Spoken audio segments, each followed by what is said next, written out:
قاضی فائز عیسیٰ صاحب کے حوالے سے ہماری جماعت ریفیوزل کی اپلیکیشن دے چکی کہ آپ کی جو اسٹیٹڈ پوزیشن ہے اور جو آپ کے جذبات اور احساسات ہماری پارٹی کی ایگزسٹنس کے حوالے سے ہے وہ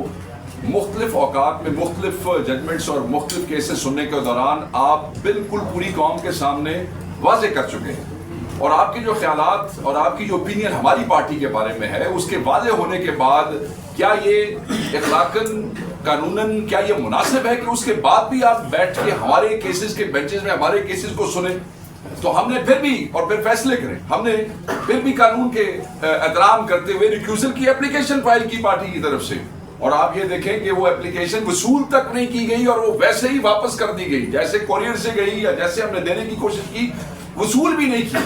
آپ ہم سے جب ہمارا بیٹ چھین لیتے ہیں اس کے بعد جو فیصلوں میں آبزرویشنز آپ دیتے ہیں اس کے بعد یہ مناسب تھا، ججز یہ کرتے آئے ہیں، جس وقت اس قسم کا کانفلکٹ آف انٹرسٹ ہو جائے، اس قسم کا چیز واضح ہو جائے، ججز خود اپنے آپ کو بینچز سے علیحدہ کر لیتے ہیں۔ آپ کو تو یہ نوبت بھی نہیں لانی چاہیے تھی کہ ہمیں درخواست دینی پڑتی چیف جسٹس آف پاکستان پہ ریکیوزل کے حوالے سے، مگر آپ نے ہمیں مجبور کیا جب آپ اپنے آپ کو زبردستی ان بینچز کے ساتھ آپ نے اٹیچ کیا کہ ہم نے آپ کو لکھ کے دیا، مگر آپ نے اس کو وصول کرنے سے بھی آپ کے ادارے نے اور آپ لوگوں نے انکار کیا، نہیں لی۔ میں یہ سمجھتا ہوں یہ نامناسب تھا، اور ہم یہ سمجھتے ہیں کہ آج اگر آپ اس بینچ کا حصہ نہ ہوتے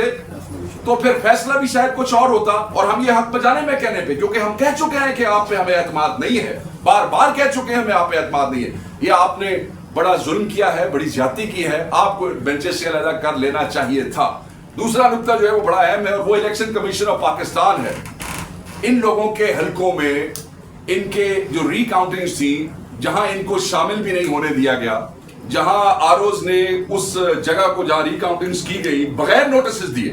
ری کاؤنٹنگ کے لیے نوٹس دیے جاتے ہیں تاکہ ہر امیدوار 18 امیدوار بھی ہیں تو ان کا نمائندہ وہاں پہ موجود ہو، کوئی نوٹس نہیں ہے۔ اس کے بعد کارڈن کیا گیا پولیس کی مدد سے، اس کے بعد ہمارے ایم این ایز وہاں پہ موجود نہیں تھے، اور ان کے اگر نمائندوں نے جانے کی کوشش کی، جو آپ کو پتا ہے الیکشن ایجنٹ جو ہوتا ہے وہ نمائندہ ہوتا ہے، اگر اس نے بھی جانے کی کوشش کی گئی تو اس کو بائی فورس روکا گیا اور اسے کہا گیا کہ تم پہ کیس کریں گے، پولیس نے نہیں جانے دیا۔ اس دوران مجھے یاد ہے کہ نہ صرف وہاں پہ ہم نے کوشش کی، یہاں الیکشن کمیشن آف پاکستان میں بلال اعجاز صاحب تھے، دوسرے ایم این اے بھی میرے ساتھ تھے، میں خود الیکشن کمیشن کے آفس جس وقت وہاں پہ وہ ٹھپے لگ رہے تھے اور زبردستی غیر قانونی طور پہ وہ تھیلے کھولے جا رہے تھے، آئے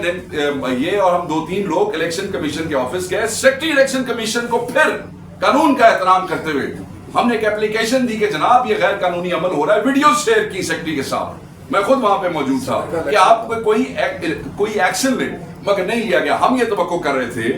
کہ جن لوگوں نے قانون توڑا ہے، آئین کی خلاف ورزی کی ہے، ان آروز کو سزا ملے گی۔ الیکشن کمیشن کی ذمہ داری تھی کہ ان آروز کو سزا دیں گے، الیکشن کمیشن کی ذمہ داری تھی کہ اس ڈی پی او کو نوکری سے فارغ کرواتے، الیکشن کمیشن کی ذمہ داری تھی کہ اس ڈپٹی کمشنر کو نوکری سے فارغ کراتے۔ ہر وہ شخص کسی اردری سے لے کے اوپر تک جو وہ تھیلے زبردستی کھولنے اور ٹھپے لگانے میں وہ تھا، الیکشن کمیشن کی ذمہ داری تھی۔ ہم الیکشن کمیشن کو اس کا پورا حصہ دار سمجھتے ہیں، ہم یہ سمجھتے ہیں کہ یہ ساری بنیاد جو رکھی گئی، یہ جو 2/3 دلانے کے حوالے سے، مینڈیٹ چوری کرنے کے حوالے سے، اس میں الیکشن کمیشن کو ہماری اپلیکیشنز کے اوپر ایکشن لینا چاہیے تھا، یہ ان کی ذمہ داری ہے۔ اتنا بڑا الیکشن کمیشن، اتنی بڑی تنخواہیں، اتنی مراعات، پورے 5 سال بعد ایک الیکشن کی صرف اس لیے دیا جاتا ہے کہ اگر اس قسم کی غیر قانونی حرکت ہو وہ کوئی ایکشن دے لیتے، کوئی ہلدے جلدے تو صحیح، یہ ہلدے جلدے بھی نہیں۔ آخری بات کروں گا، لیاقت چٹھا ہی سیڈ کہ پھانسی لگانی چاہیے، پتہ ہے نا آپ کو، یاد ہے آپ دوستوں کو، ایک آدمی کہتا ہے کہ 2 بندوں کو آپ پھانسی لگا دیں، جس میں وہ چیف جسٹس کا بھی ذکر کرتا ہے، چیف الیکشن کمشنر کا بھی ذکر کرتا ہے، آپ اس کو کیوں نہیں بلاتے؟ کیوں نہیں عدالت میں پیش کرتے؟ کیوں نہیں اس سے انکوائری کرتے؟ کیوں وہ غائب ہے؟ اس کو پروڈیوس کریں، اس سے پوچھیں کہ اس نے اتنا بڑا الزام، ایک کمشنر لیول کا آدمی جو ہے، چیف جسٹس جیسے بڑے عہدے کے اوپر، چیف الیکشن کمیشن جیسے ذمہ دار آدمی کو اتنا بڑا الزام، یہ ظلم ہے، یہ زیادتی ہے، یہ بروٹیلٹی ہے، یہ بدماشی ہے، اور آپ لوگوں کو مجبور کر رہے ہیں، عوام کو مجبور کر رہے ہیں۔ ایک فیصلہ سپریم کورٹ دیتی ہے، اس کے خلاف لیجسلیشنز جو ہے وہ آپ کھڑی کر رہے ہیں، اور وہ لیجسلیشن سے اگر آپ سمجھتے ہیں کہ شاید سپریم کورٹ ہٹا دے گی تو کسی دوسرے طریقے سے یہ نامناسب ہے۔ میں پھر کہوں گا کہ اپنے ان اداؤں پہ، اپنے رویوں پہ، یہ جو ڈکٹیٹوریل ایٹیچیوڈز ہیں، ان کے اوپر ان تمام اداروں کو ریویو کرنا چاہیے۔ مت انتشار، یہ لوگ کہتے ہیں نا انتشار